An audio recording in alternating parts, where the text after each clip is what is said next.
We have one more speaker before we go to lunch. I introduced Joe earlier as one of the nicest people I know. So I'll take this opportunity to introduce Jimmy as one of the hardest working people I know. Many of you know Jimmy Jeanette. Jimmy is the director of our Division of Homeland Security Emergency Management. He's also the Governor's Homeland Security Advisor. And I mean it sincerely when I truly respect and appreciate the work that Jimmy does every day and virtually every night to keep all of us as West Virginians safe. He truly does an outstanding job. I've been trying for about 15 years to find some topic that I can ask Jimmy a question about and that he doesn't have some story in his very interesting past that is direct and relevant experience, and I have not succeeded in that yet. So I put you up to the challenge. Before he speaks, I do want to say this. I had just had an excellent example of how communication and technology works. Fran, if you could please withhold saying, if you want something, just ask, because while we have been sitting here during the CERT presentation, at least $7 million of requests from Homeland Security grants came in. You all are extremely proficient. Every time Fran's up and says, if you want something, just ask. And the next, for some reason, to them that means send David a text. Can we get a grant for that? And so, with that, let me hand it back over to Jimmy here. And yes, sir. You got this grant's ready. That's the next part. I will let our Homeland Security Advisor address that topic. Well, thank you. Colonel, I've got the true challenge. I stand between everybody and lunch and trying to get everybody back on time, so we'll try to do that. Thanks, David, for that kind introduction. I want to thank Gina and Stephanie for asking me to be here today. I want to take just a few minutes to make some prepared remarks and then allow some time for questions. We've got several people here, hopefully, that if you have questions can answer them and try to provide you the information that you would like. From the air raid warning and plane spotting activities of the Office of Civil Defense in the 1940s to the duck and cover film strips and backyard shelters of the 1950s to today's all-hazard preparedness programs led by the Department of Homeland Security, federal strategies to enhance the nation's preparedness for disaster and attack have evolved over the course of the 20th and the 21st centuries. Programs have evolved over the years, and there have been numerous programs to address the protection of the public. During the first year of his presidency, John F. Kennedy made civil defense more of a priority than at any previous time in U.S. history. He was also the first president to discuss civil defense publicly, issuing an appeal in the September 7, 1961 issue of Life magazine to all Americans to protect themselves, and in doing so, strengthen the nation. How many remember the black and yellow fallout shelter signs? How many remember, now I'm going to tell my age, in school having civil defense drills? Crawling under the desk, being prepared, waiting for something to happen. Shelters were stocked with food and water, medical supplies, and equipment to help people sustain themselves. As the Cold War came to an end, the focus on training and practicing for the nuclear-type attacks have faded. We began to think more about targeted attacks on strategic targets. In the 1970s, we began to shift again and start developing crisis relocation plans. Anybody remember those? Where we had host communities for urban areas. This promoted evacuating rather than sheltering. This program moved people from areas of larger populations to rural areas designated as host counties. This process was abandoned as it required long lead times and depended on congested travel routes.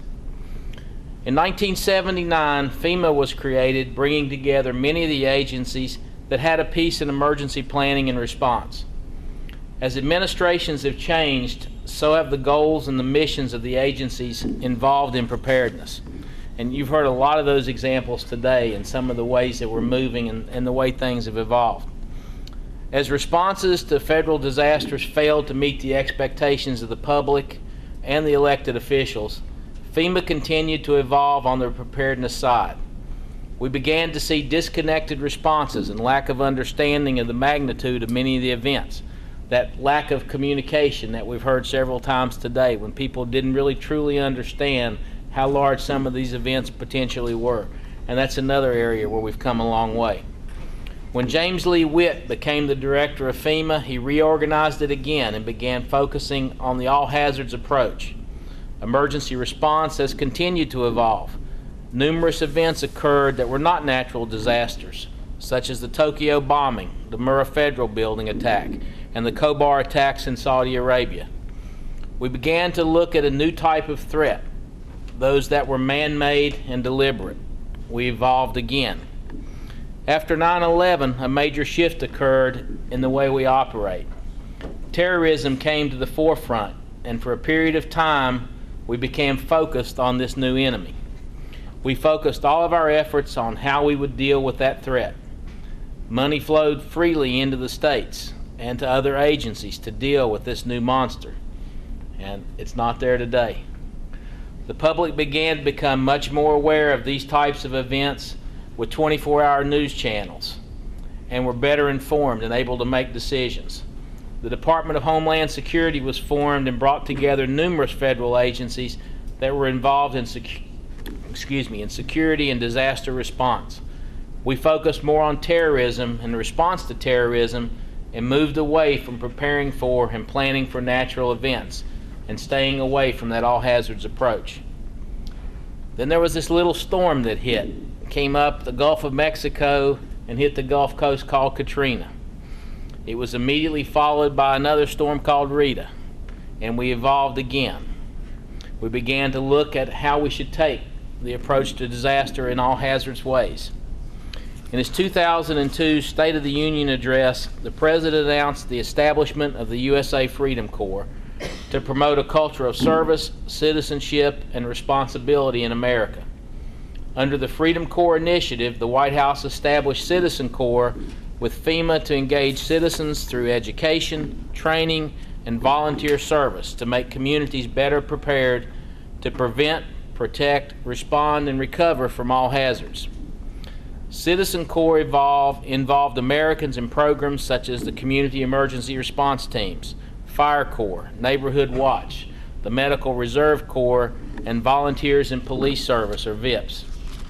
Civil defense began with the desire to involve Americans in the protection of their fellow citizens and critical infrastructure from destruction at the hands of our enemies, and evolved over time to encompass coordinated professional efforts involving all levels of government, the private sector, and citizens to address a wide range of disaster and attack scenarios. We've come full circle from the civil defense days to the new whole community approach to disaster response. Funding was readily available for equipment, planning, and many programs during the times right after 9/11. But as we move further away from those days, with lack of attacks, the funding continues to drop and has been refocused based on what the perceived threat is and where that threat is located.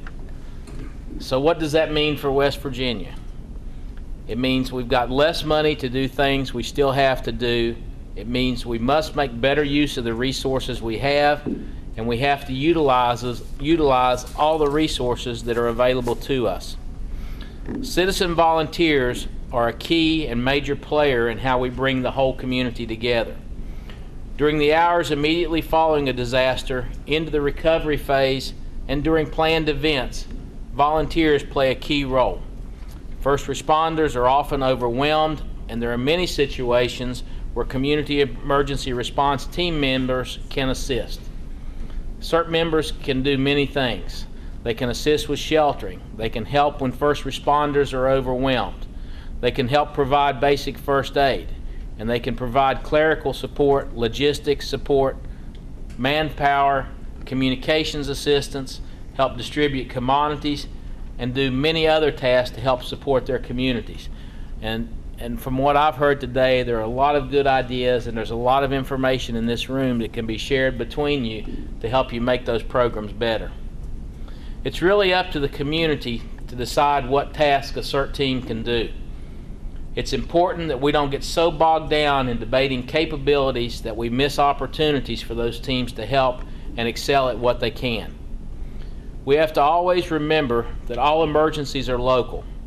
They may be widespread, but the impact is to the local community, and the local community must deal with it. We always talk about preparedness and being prepared to take care of yourselves and your family for 72 hours.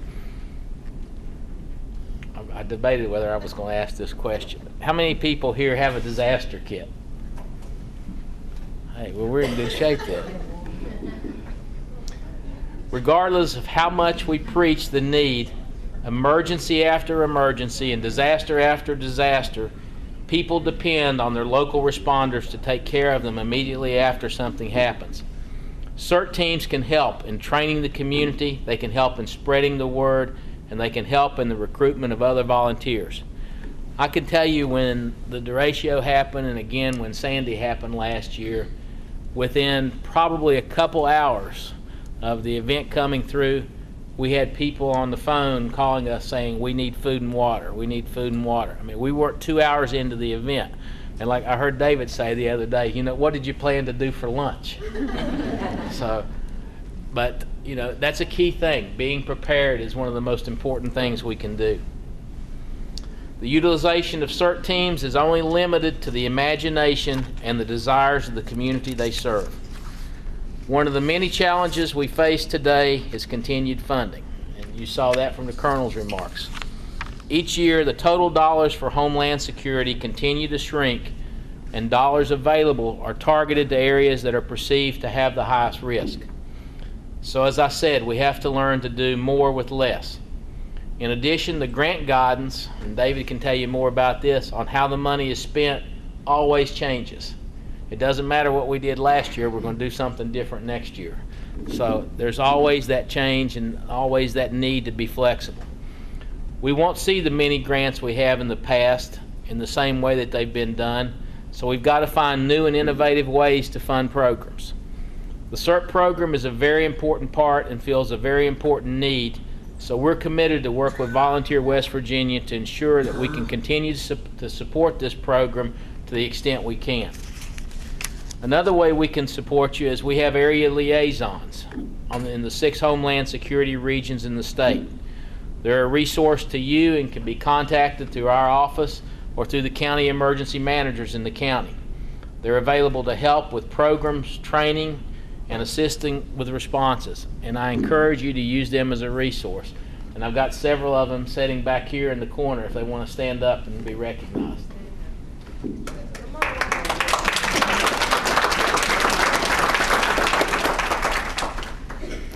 So we talk about the whole community approach a lot, but what does that mean?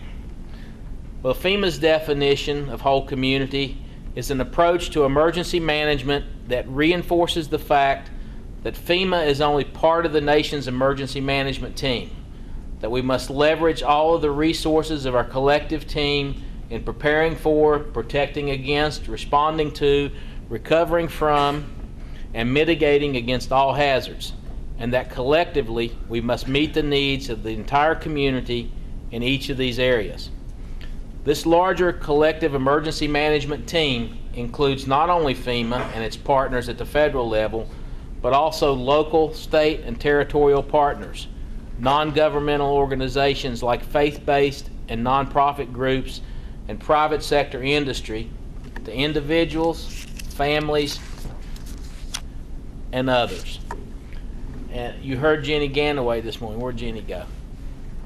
VOAD has come a tremendous way in the last 2 years in West Virginia. Those of you that aren't familiar with that program, they have picked up many of the gaps that we can't fill with government programs, and they're able to help a lot of people that we can't help. So that, again, that's another true resource of volunteers coming together to help. Both the composition of the community and the individual needs of community members, regardless of age, economics, or accessibility requirements, must be accounted for when planning and implementing disaster strategies. When you engage the community in a meaningful dialogue, it becomes empowered to look at its own needs and gaps and determine what resources they may have to address those again. You heard another example of that already this morning. So I'm just repeating, and some of the things that I plan to talk about have already been discussed. A good example of volunteering is the event that was held this past summer in Fayette County, which was the National Boy Scout Jamboree.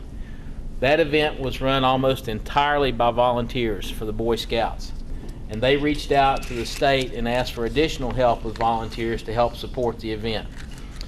Those volunteers did everything from moving supplies, helping with the scouts that were there, assisting with the logistics and screening visitors, to running a complete medical system that included dental care, eye care, x-rays, a medical clinic that had basic hospital capabilities, and taking care of broken bones.